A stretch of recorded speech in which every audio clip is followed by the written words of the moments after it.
You know the tale of Icarus? You know the young boy filled with drive and passion who flew too close to the sun and got incinerated? A wise lesson, no doubt, and not only for, Greek gods and goddesses, but for you and I, for the young bosses. If you aren't careful, you may end up, young bossing too close to the sun. You're smart, you're motivated, you want to do something big. You're on the verge of being a young boss, and we're going to help you get there. I'm your host, Isabel Garino, and welcome to the Young Boss Podcast, where youth is your power. And no, I'm not literally talking and saying that you're going to burst into flames if you meet all of your monthly milestones for 10 years in a row, but I'm talking about burnout. Dun, dun, dun. It's a sensation equivalent to seeing your first gray hair or the sudden realization that you're turning into your parents. You've pushed too hard for too long and now you're exhausted. Today, we're going to learn how to keep the passionate flame from our businesses burning without getting burnt ourselves. Before we dive headfirst into preventing burnout and overcoming it, let's talk about what it actually is. You may have heard the term mentioned before in self-help books or termination meetings or in memoirs about entrepreneurial success. However, the reality is no matter what you've heard about it, burnout will look different for each person. It can be defined as a state of emotional, physical, and mental exhaustion caused by periods of prolonged stress. Yikes. If you aren't fully committed, supported, and involved in your work, it can be very easy to grow tired of the pushing and pulling that comes with, your business. For you, burnout may be present itself in forms of migraines, stomach aches, weight loss, or declining quality in your sleep. Or it could come in the form of crazy anxiety, depression, disassociation, or difficulty performing. When it comes to burnout, there is no one size fits all. Understanding how to identify burnout can help you keep your mind, your body, and your spirit healthy, and also keep your business healthy. Some of you may have heard of Jay Shetty. He's a successful life coach and an internet personality, author, and podcaster. He recently did an interview with Know Your Value. They're an organization dedicated to encouraging and supporting women to respect themselves in their personal and professional lives. In this interview, he made a few insightful comments about burnout, and here's what he said. Leadership isn't about your resume. Leadership is about how you make people feel. If you focus on the things that make people feel safe, that make people feel empowered, or make them feel like they're seen and heard, incredible things can happen. But if you're just trying to check it off, everything on a leadership checklist, you're going to run out of energy pretty quickly. That one hit home.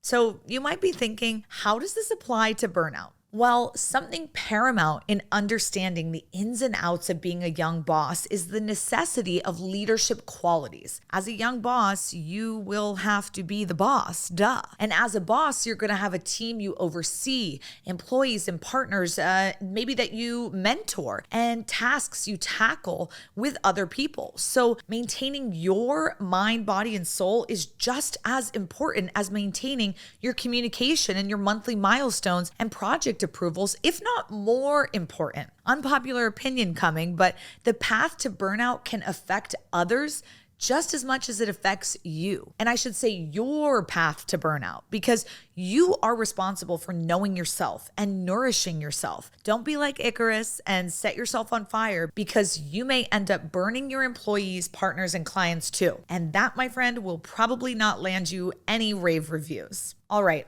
I have some wise words for you, so listen closely and really think about this concept. Rocket ships don't have a rear view mirror. I mean, seriously, when was the last time you saw a rocket ship trying to parallel park? All jokes aside, in terms of your development into a young boss, this funny little phrase holds some wisdom that applies to the birth and bloom of your business.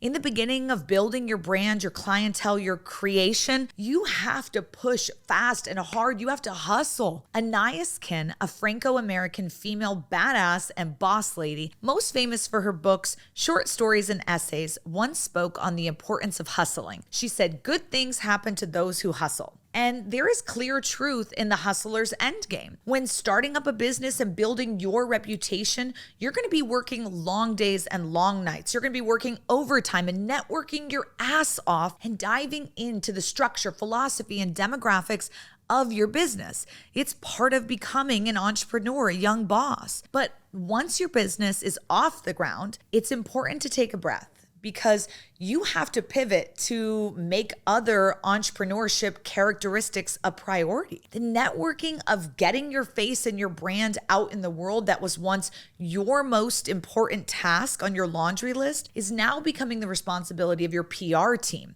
Now you found that leadership, team building, and driving, the force that is your business's top priority. The truth is, the hustler has to die for the CEO to live. Hustling is important, don't get me wrong, but is it sustainable in the long run? Hell no. Hustling is what brings you to the next level, but it's not the only path to success. At some point in your young boss journey, you must make the switch. And if you don't, you'll end up more burnt out than a marshmallow on a stick. Hustling is not a bad thing, but at a certain point, it has to be used moderately and meticulously. Let's do a quick breakdown of the pros and cons of hustling. Hustling truly is a double-edged sword. And as for the benefits, hustle culture emphasizes the importance of accountability. It opens financial doors and opportunities that may have been closed otherwise. And best of all, it can lead to a booming business.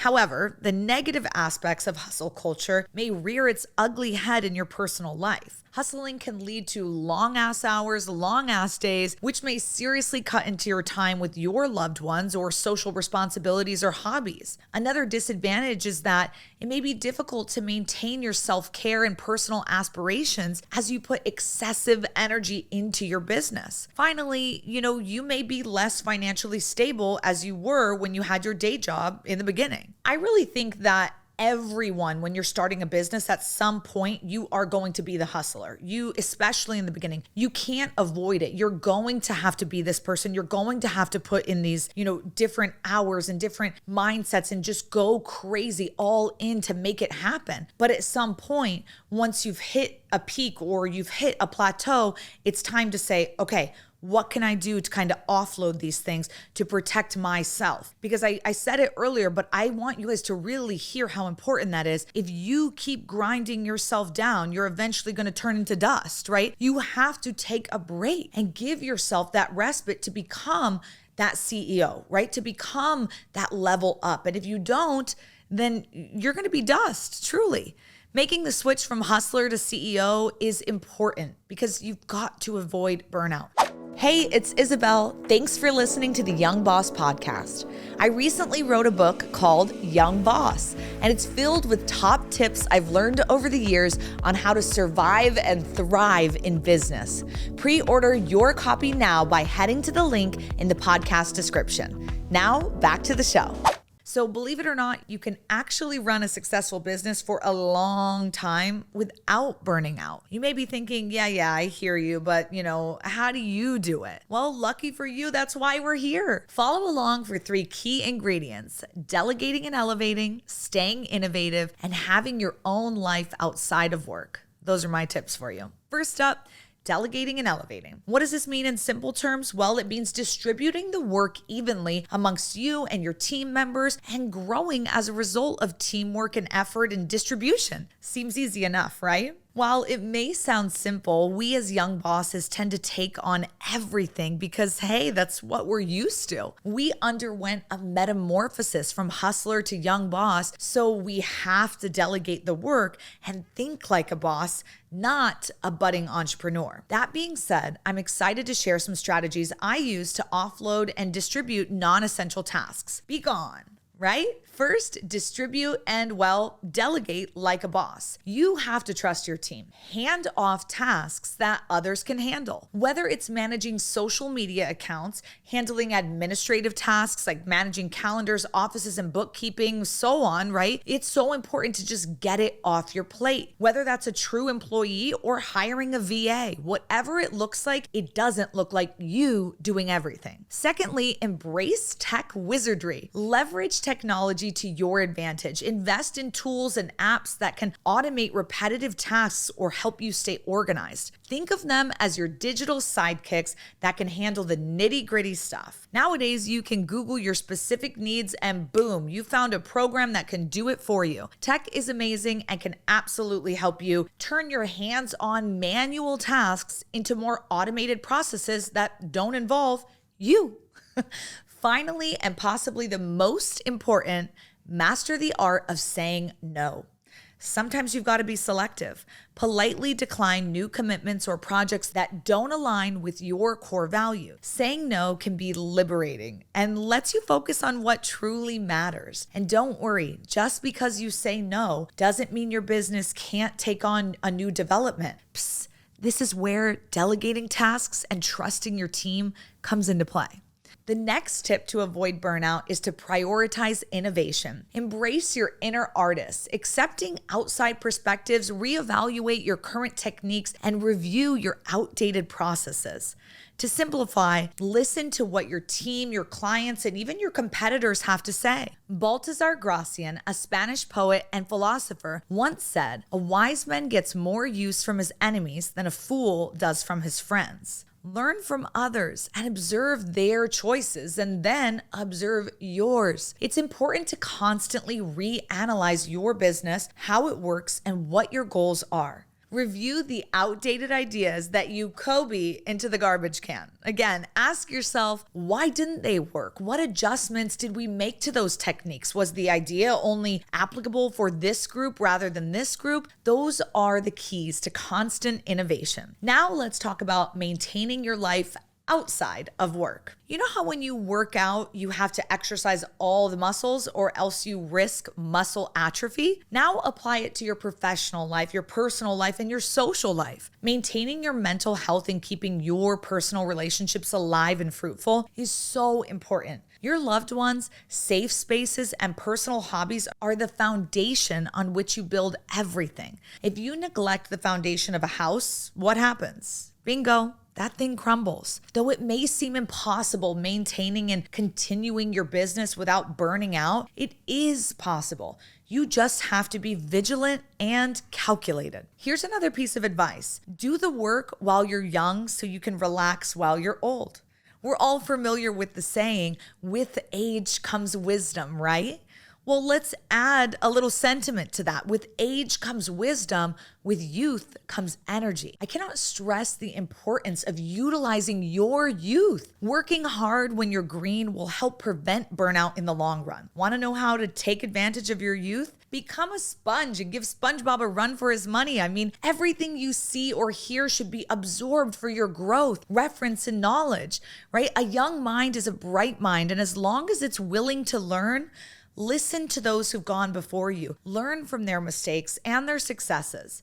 You've likely heard of Michelangelo. You know, that guy who painted the entire ceiling of the Sistine Chapel? Yeah, him. At the ripe age of 87, he said, "I am still learning." So before you say you know enough or you have enough experience, think again, hotshot.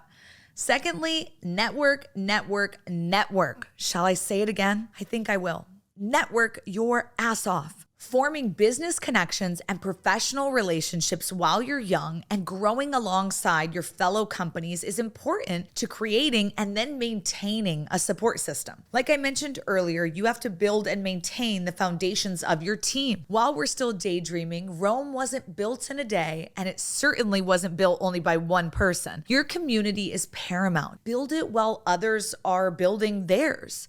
Finally, invest your money and save smart. Doing this early on will really help you when you face an unexpected financial crisis, budget cuts, and client reorganizations. Investing and budgeting your funds for future projects and potential mishaps in the early days will give you peace of mind in the difficult days. And it also prevents you from getting burnt out. Full circle, baby. Hustle in your youth and maintain your business, all while taking care of your mind, body, and soul. And if you don't heed my advice and the advice of others, well, let's talk about it. Once you've reached a milestone of success and the dust settles, you may sit back and think to yourself, why did I build this? I didn't mean to do this. Or what am I doing here? Do I even want this? This is definitely a symptom of burnout. Some might call it a career identity crisis, a feeling of being lost or losing yourself or losing your intention in your current professional aspirations. Might I say double yikes?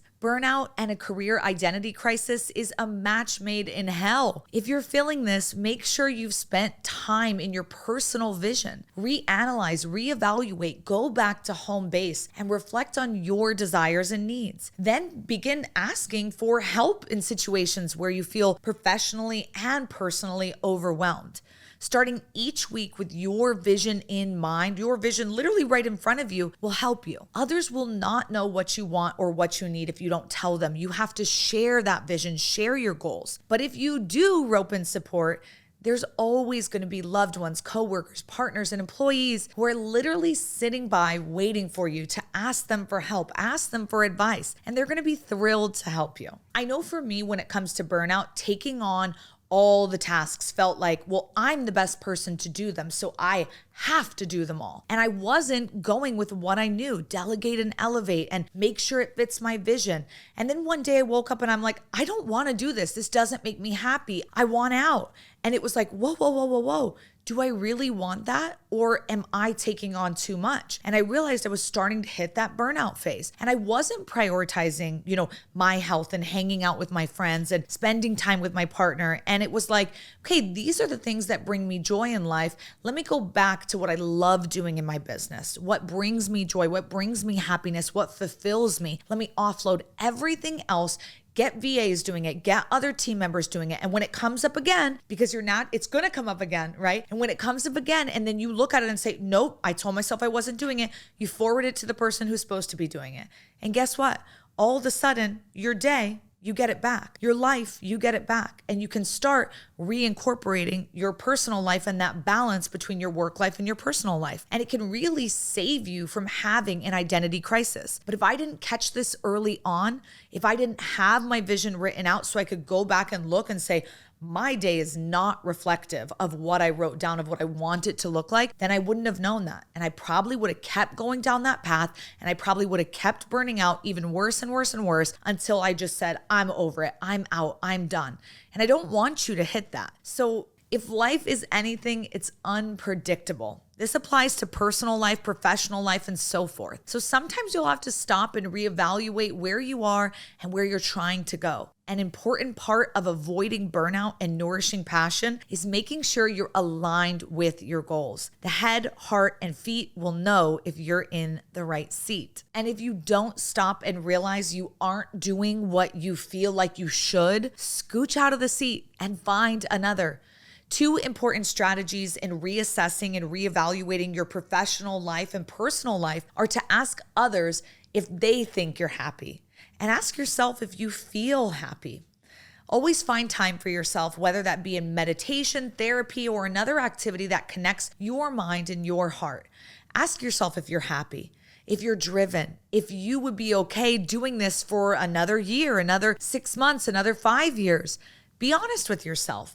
Don't tell yourself what you think you should hear. Tell yourself what's true. Alrighty, we've been digging deep into the importance of avoiding and recognizing burnout. We've acknowledged that life can really pile on the stress sometimes, and it's crucial to recognize when things get too much. But now we know how to identify burnout and how it presents itself in our personal life. Losing sleep, not eating, losing relationships, and it can present itself in our professional life, by working long hours, having sleepless nights, and a lost sense of self. Some tips for recognizing and nipping burnout in the bud are by constantly checking in with your personal and professional vision, taking care of your mental health and physical health, and seeking input from loved ones.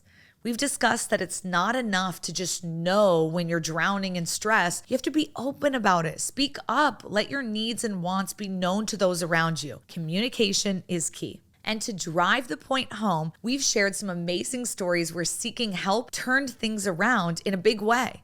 It's proof that reaching out can lead to some seriously pivotal changes. Lastly, we've hammered in the idea that taking care of yourself is no joke. Build a reliable community around you. Look up and listen to mentors, and hey, maybe even hire a coach if that's your thing. Remember, it's cool to ask for help. In a world where we often feel like we need to go at it alone, seeking support is brave. It's incredibly self-aware and can make a world of difference in your life. Begin your ascent to your young bossery with the awareness of burnout and the tools to overcome it. Thanks for listening to another episode of the Young Boss Podcast with me, Isabel Guarino. Be sure to like, share, and follow on Instagram and TikTok, and let me know, have you, young boss, too close to the sun? Remember, youth is your power.